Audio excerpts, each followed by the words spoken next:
I can't handle this. And my best friend was on the phone with this girl when I texted him. And he came back and he says, look, he says, buck up, we need you. That's all he said, and I knew what he meant. Because when Father Varghese was there, when he was the chaplain, he told the five of us that were the mentors for everybody else, the same thing. It's not about you, it's about everybody else out in that room. It's about everybody else on that unit. It's not about us. It's not. It's about everybody in this room. It's not about y'all. It's about all those individuals out there that are locked up, whether they're behind the bars or they're locked up in here or in here. We got to walk this thing out. Because, you know, St. Francis of Assisi said, hey, let's go preach the word. And his followers said, okay. And so they go and they just walk through the town. And Francis is just walking around. He says hi to a couple people, keeps going.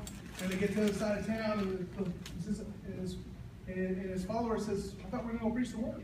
He said, we did. We lead by example. And that was a hard lesson for me to learn. It really was. It really was. It was a hard lesson to learn, that you lead by example because they're watching. In prison, it's all they do is they watch. They watch you. All right?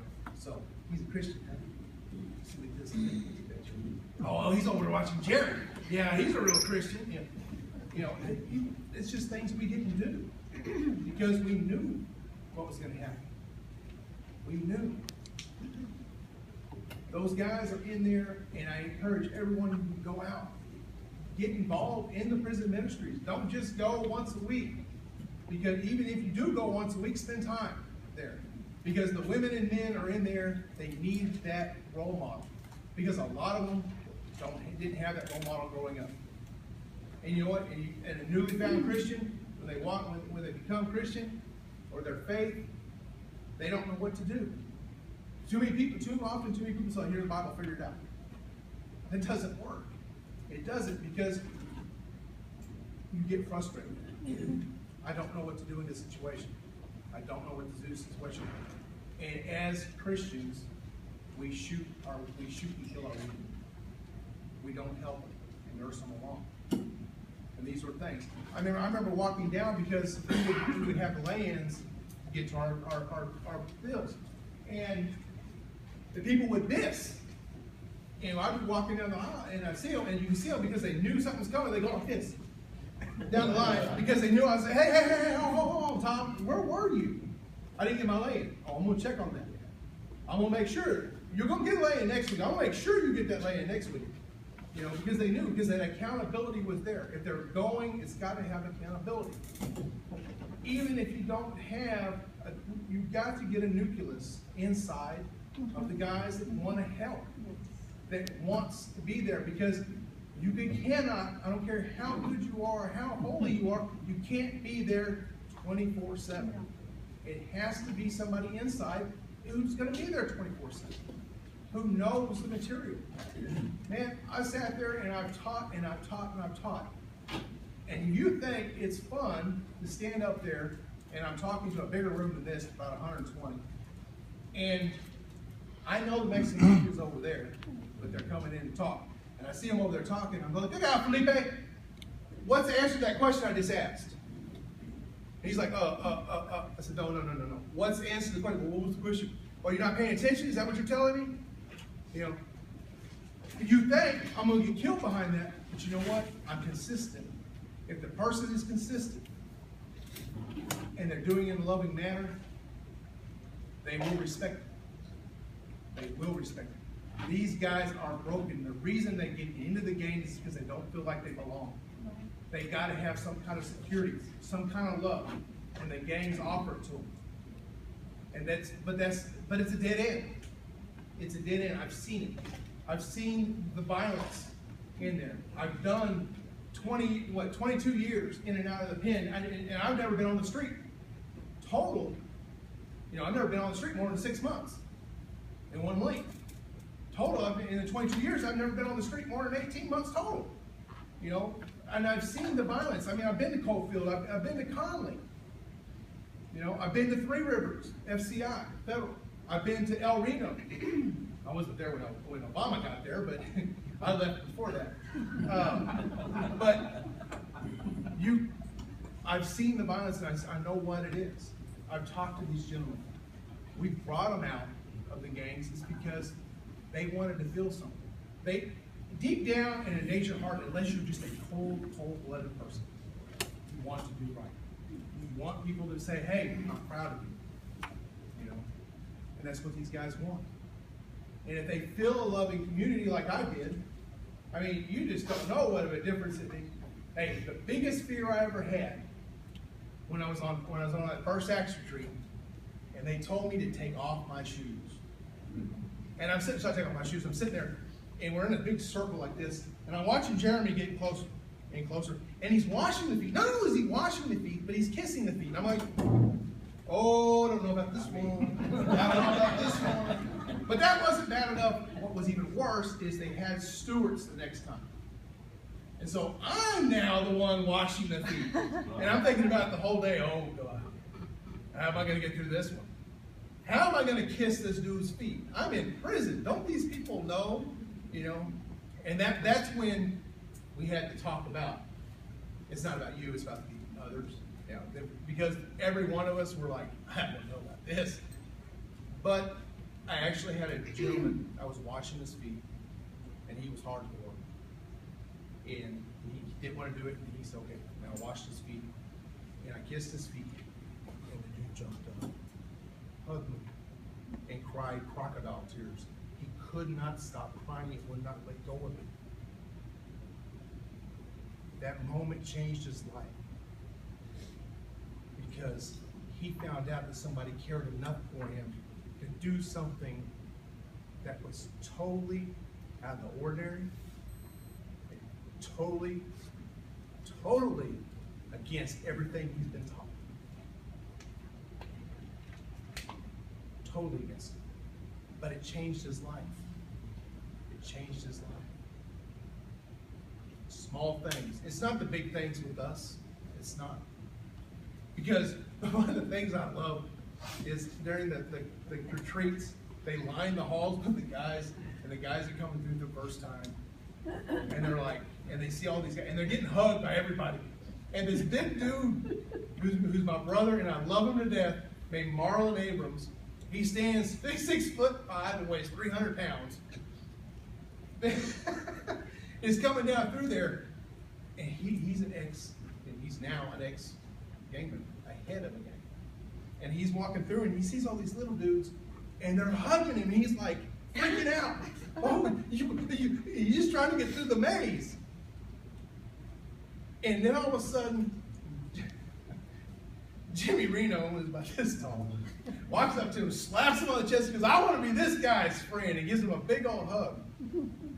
And I've never seen anybody break the way Marlon broke. The first event was the cross, the reenactment of the 12 stations of the cross. And when they invited Marlon, they invited anybody to help Jesus carry the cross. Marlon grabbed that thing and would not let go of it. He was pushing people away from the cross as he carried it. And that man has never looked back. He's never looked back. In fact, he goes out and goes actively searching for gang members to bring them into the church. We started out, like I said, Mass was 8. Our first confirmation was 5. Then Acts started. Next confirmation was 14. Next confirmation was 28. The next one was 35. I think we're right at 40. 40. Yeah, but I think this year they're looking at 50 something. 50 something. I've seen Archbishop Gustavo cry because of what he's seen in that room.